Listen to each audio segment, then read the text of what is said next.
Halo teman-teman, jumpa lagi bersama saya di channel YouTube Arsenia. Kali ini kita akan belajar tentang kimia unsur. Lebih tepatnya kita akan belajar tentang reaksi-reaksi kimia yang ada pada kelas 12. Yuk kita simak.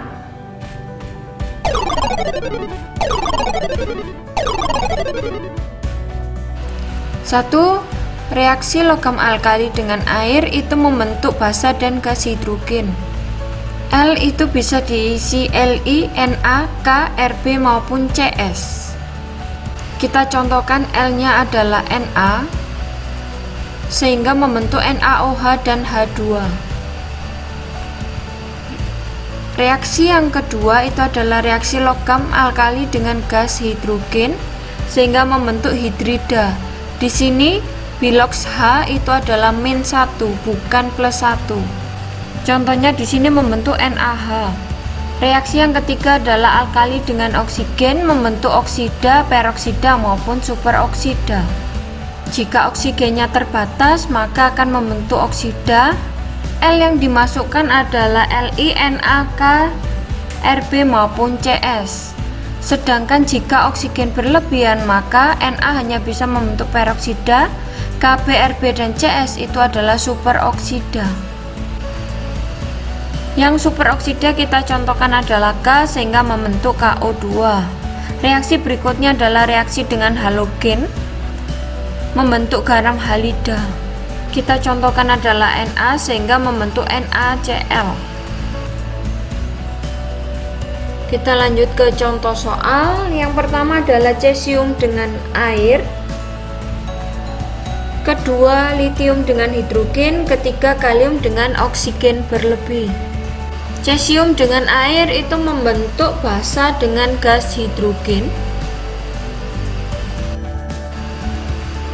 sedangkan litium dengan hidrogen itu akan membentuk hidrida atau LiH. Ketiga, kalium dengan oksigen berlebih membentuk KO2.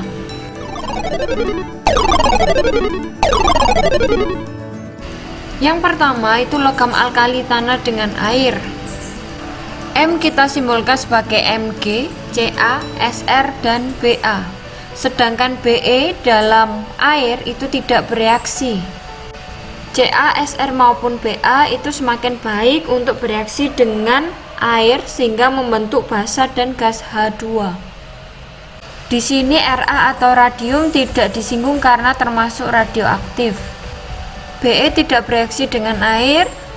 Kita contohkan Mg sehingga membentuk MgOH 2 kali lalu disetarakan. Logam reaksi bereaksi dengan udara sehingga membentuk oksida maupun nitrida. MO itu oksida, M3N2 itu nitrida. Kita masukkan, kita contohkan yaitu Mg lalu disetarakan. Yang ketiga, reaksi logam alkali tanah dengan halogen. Halogen bisa kita masukkan FCl-BrI lalu membentuk garam halida atau MX2. M kita contohkan sebagai kalsium atau Ca.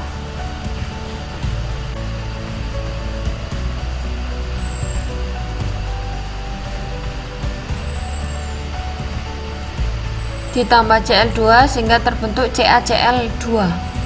Reaksi yang keempat yaitu dengan asam dan basa. Semakin ke bawah itu reaksinya semakin reaktif. Kita masukkan M-nya contohnya adalah Ba ditambah HCl sehingga terbentuk BaCl2 ditambah H2. Sedangkan Be itu bisa membentuk BeOH 42-. Langsung kita ke contoh soal. Yang pertama Mg dengan air, kedua Ca dengan nitrogen, ketiga Ca dibakar di udara. Mg dengan air itu membentuk basa dan H2, sedangkan Ca dengan nitrogen itu membentuk nitrida menghasilkan Ca3N2, sedangkan Ca ditambah O2 itu menghasilkan CaO.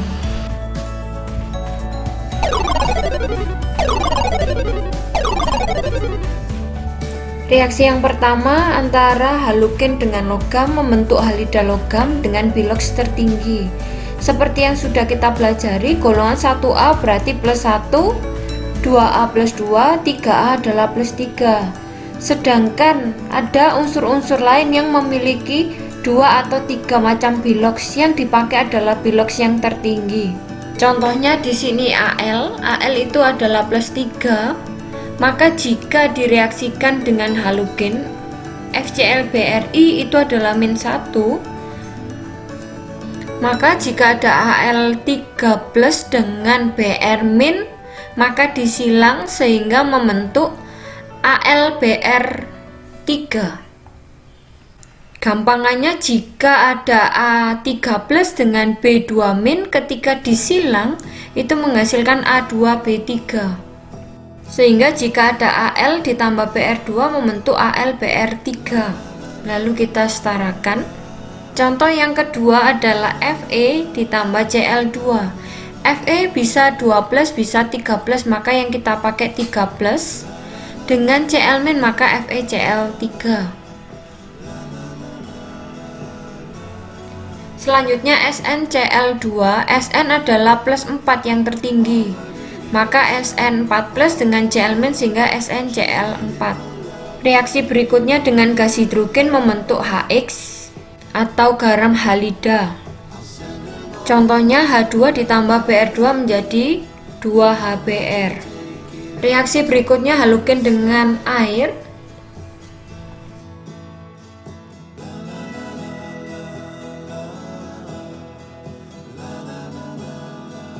Di sini ada yang namanya reaksi disproporsionasi, yaitu satu unsur mengalami reduksi dan oksidasi sekaligus. Ada tambahan bahwa iodin sukar larut ke dalam air. Lalu contoh reaksinya X2 adalah Cl2. Reaksi berikutnya adalah reaksi antar halogen. Reaksi berikutnya adalah reaksi antar halogen. Tipe XY7 hanya bisa untuk IF7, bromin hanya bisa BrF5, klorin hanya bisa ClF3. I2 ditambah F2 itu harus membentuk IF7, tinggal kita setarakan.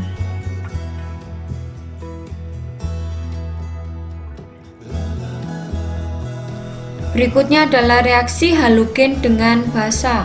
Di sini Cl2, Br2, dan I2 itu mengalami disproporsionasi. Untuk reaksi dengan basa ada suhu kamar maupun suhu tinggi. Tinggal kita masukkan masing-masing reaksinya sesuai dengan contoh.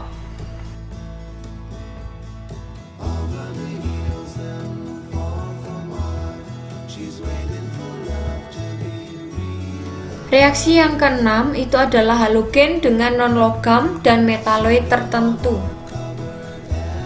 X itu kita masukkan FCl-BrI, sehingga contohnya bisa SiCl4, BCl3.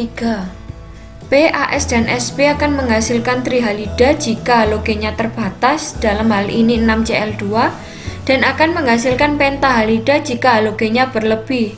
Di sini dicontohkan adalah 10Cl2. Reaksi yang ketujuh antara halogen dengan hidrokarbon. Di sini ada reaksi substitusi atom hidrogen, sedangkan I2 itu tidak bereaksi. Contoh yang pertama CH4 itu kita uraikan dan ClCl menghasilkan. Yang disubstitusi adalah satu atom H oleh satu Cl. Kita tukar sehingga menghasilkan CH3Cl ditambah HCl. Untuk penulisannya bisa kita sederhanakan. Contoh yang ketiga CH3Cl itu kita uraikan dulu, ditambah ClCl. Satu atom H itu ditukar atau disubstitusi dengan satu Cl, sehingga menghasilkan CH2Cl2 ditambah HCl. Atau bisa penulisannya kita sederhanakan. Yang terakhir reaksi pendesakan antar halogen. X2 yang di atas dapat mengoksidasi X- yang di bawahnya, atau reaksi terjadi jika diatomik atau X2-nya itu di atasnya ion. Kita harus membedakan X2 dengan X-min. Di sini ada pengecualian F2 dan F- itu pasti tidak bereaksi. Kita contohkan F2 dengan Br-. F2 itu posisinya di atasnya Br, maka reaksi bisa berjalan. Intinya F2, Cl2, Br2, I2 itu harus di atasnya ionnya. Sedangkan I2 dengan F- itu tidak bisa karena I2 posisinya di bawahnya F, maka reaksi tidak bisa berlangsung.